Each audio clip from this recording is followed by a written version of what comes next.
stanzas, and that's a really great way to misunderstand Scripture.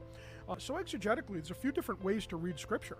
One is a historical or critical exegesis, and that's like understanding or reading Scripture in a way to understand the history, the culture, the language, the people, and how God embraced them, their history.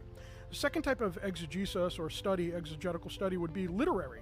It's really understanding the genre of Scripture, the structure of Scripture, the themes, almost like a novel, right? You're kind of reading into it that way. And that's really a fun way to read Scripture if you're reading it from like Genesis to Revelation. Like, I want to see the full revelation of God. I want to see how this story really unravels itself. Then there's the theological exegesis, which is the reading in Scripture in light of the doctrinal truths of the church, how the canon itself, which means Bible, what are the theological truths? What are the key elements of the Christian faith? What are the promises of God? How do we unpack them? How do they apply?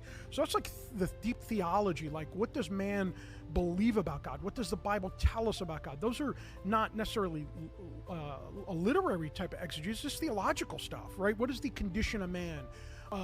Is man in need of salvation? How does man get saved? Those theological truths, right? Then there's like the medieval exegesis, or the which is really trying to understand the exegetical understanding of Scripture from the perspective of how did the early church understand Scripture.